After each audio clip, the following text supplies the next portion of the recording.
And we're back. Let's hop into our super contest. For those of you who are just tuning in, this is where we take $100. We go over to William Hill Sportsbook. We make a series of bets, in Kyle's case, 9, 10, 11, 12, whatever it takes. And we keep track of all of it throughout the year. Now, I've been taking a high risk, high reward approach, picking a lot of outright winners. I might need to change that because I'm the only one of us losing money over the first couple of weeks that we've done this. Everybody else is in the black, and our best bets are returning 131% ROI. We are 6 for 8, which is pretty beautiful. So let's start with this. KP, we're going to pull up your betting card first. I'm going to ask you to talk me through the highlights here. Just the highlights. I don't think we have enough time. Do we have time? Do we have time for that? We've got time to go through the highlights. And what we've done is we've designated one of these to be our best bet. So Kyle, for you, your best bet is Sam Burns to finish in the top 20. And Burns is catching a lot of steam this week. So talk me through that one. Yeah, Burns top 20. He hasn't played since Mayakoba, which concerns me a little bit. But if you look at the last 3 months of the guys in this field, he's been the best from tee to green. So better than Sheffler, better than definitely Koepka, Fowler, anybody. Again, like I had to balance that against kind of the rust of him not having played since whatever that was, the end of November. But I think that given the way he drives it and how disproportionately this course rewards length, I don't know. I really like him for a top 20 this week.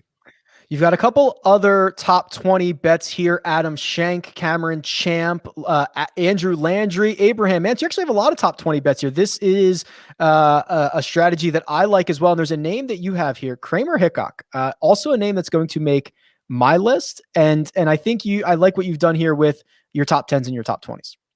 Yeah, Hickok help me out here. I think he finished T25 last week at Sony. I think he was better than that. I think he was T19, okay. And I'll give you the spoiler. He was 9th in strokes gained tee to green.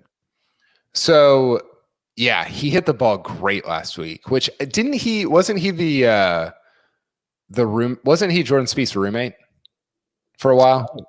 I'm pretty sure they roomed. Is that right, Mark? Mark's nodding.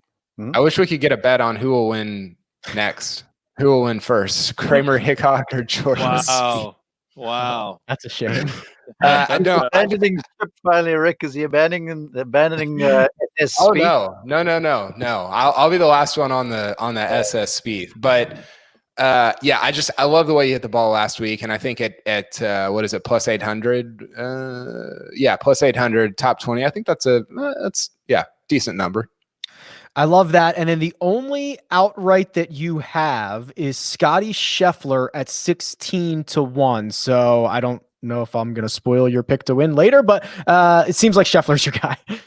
Yeah, I like him. He finished 3rd here last year. I mean, you guys know how I feel about Sheffler. I think he's super underrated just because he hadn't won. You know, I think his tee to green game is legit, like top 15 in the world, legit. And I'm excited to see if he can do 2 better than he did last year.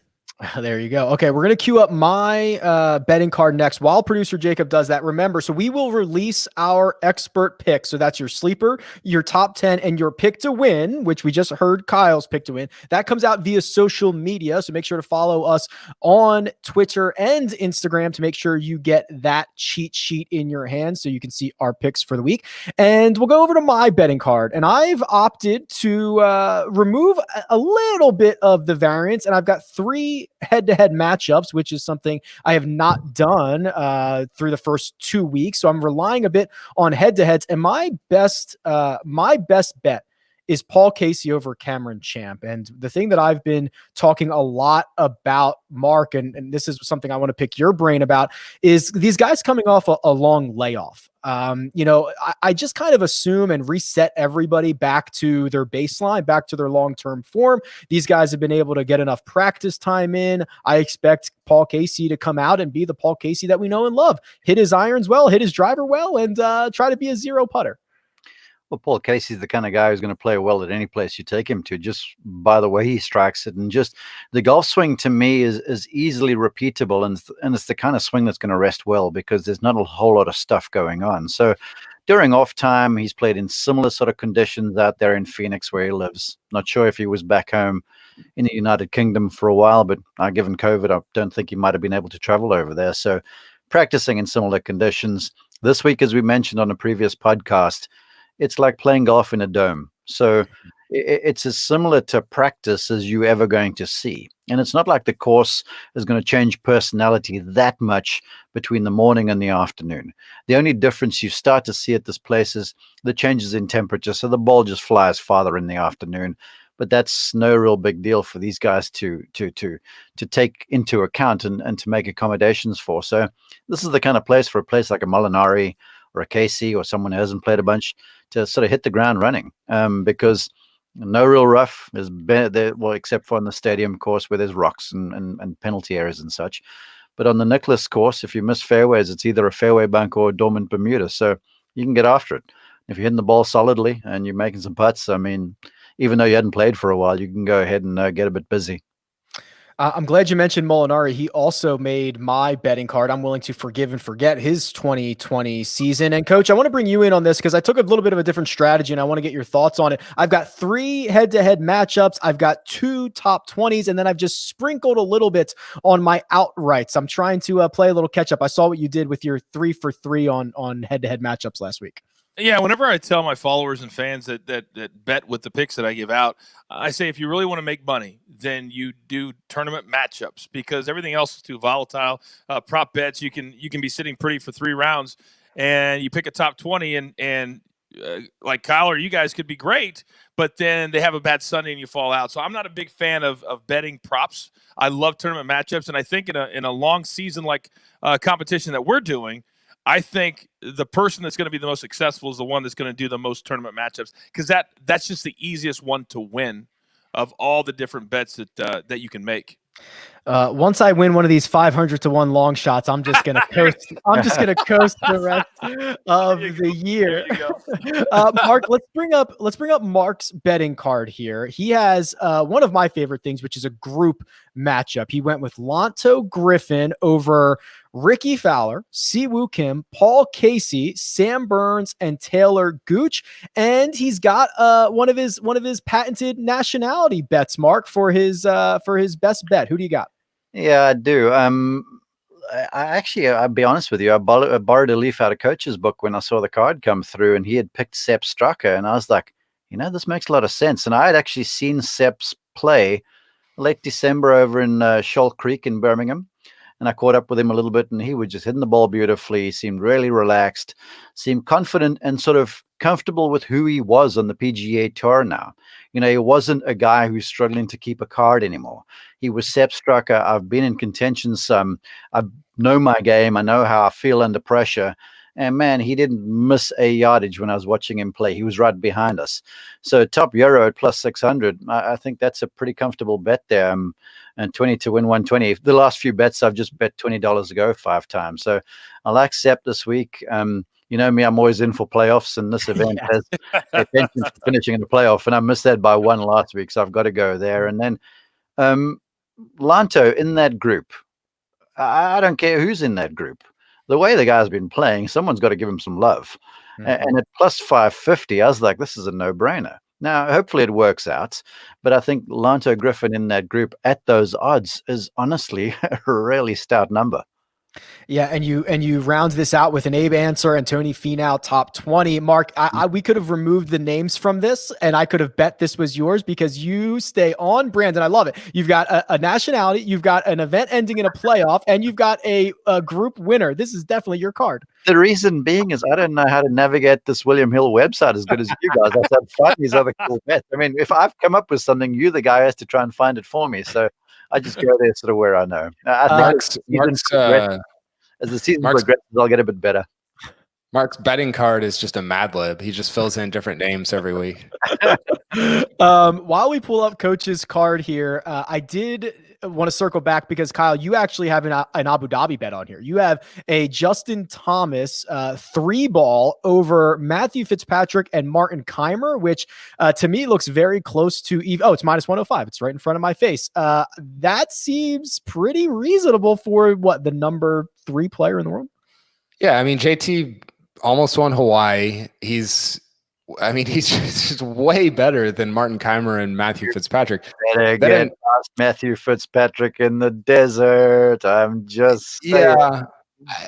I almost went JT. There was a JT Rory to win. It was like plus 250, I think, which is terrible odds, but they're just they're by far like the best guys in the field. So I don't know. I think the lingering, just everything that's gone on with JT over the last couple of weeks, I think that has to factor in, like whether he's still thinking about stuff. I don't know. So I don't know. I feel pretty good. I didn't feel great about any of the American Express stuff, so I just went to Abu Dhabi and started throwing stuff around over there. I was gonna say they all feel good on Tuesday afternoon. I'm positive about all of these right now. Yeah. If you are looking for golf this week, there is no shortage. We mentioned Abu Dhabi, so we're gonna get a little, all hours of the day. The ladies have the Tournament of Champions, so plenty of golf action. Let's pull up Coach's betting card here, and Coach, I see 3 nationality bets. I see a matchup, and I see a double chance. We are rocking and rolling over here. Well, it's funny because sometimes when I look at a betting card and I struggle to find anything I like. Here's right here. Look, I have like 10 matchup bets that I loved, and then I love William Hill because they give you so many different ways to bet, which a lot of other sports books, to be brutally honest, just do not. And when I looked at some of these numbers, and then when you click on that, if people are going to William Hill, you click on the more bets, and it brings up how many guys you have to beat. Oh, my goodness. I mean, you only have to beat 5 other dudes if you're Matt Jones, who played great last weekend at the Century. Adam Hadwin, who the last 3 times that he has played here has not finished outside of the top 6, if I'm right, as top Canadian. And the only reason he didn't do it last year, because he didn't play because I think he was having a baby. So some of these just jumped off the page at me. And then clearly I'm validated by Mark with the Sepp Straka pick, the top European player. And then I'm really bullish this week on Sungjae Im. I think Patrick Reed's going to be off. Tony Finau, I just don't believe in him right now. And I always want to throw in a double chance to win just because I think it's fun. And I think for bragging rights on the show, if one of us picks a winner, then you can brag for the entire next week. So that one is just about my ego at the bottom. But I feel very good about all the rest. I don't know if our mics were hot when we were talking about this, but our friends over at William Hill were a bit slow when John Rahm withdrew from this event. And when you have a betting favorite who was like 7.5 to 1 removed from the field, there was Patrick Cantlay, coach, was still hanging out there at a good number, and Patrick Reed was still hanging out there at a really good number. So if you were paying attention on, what would that have been, Monday morning, you might have got some really good numbers on these guys too. That's right. And that's the thing is you have to pay attention. And I do a show for CBS and Sportsline called The Early Edge, and it's so important. Oh, you may have seen it on my background. It's so important, especially when you're betting on anything, but especially golf, to get the right number, because we tell people all the time it's about money management, but also I never like to put real cash on winners because it's so hard to do. But as you just alluded to, if you can get in a situation where there's a time period that they haven't adjusted the odds, my goodness, you can get some really good odds on guys that obviously are going to dip lower by tomorrow.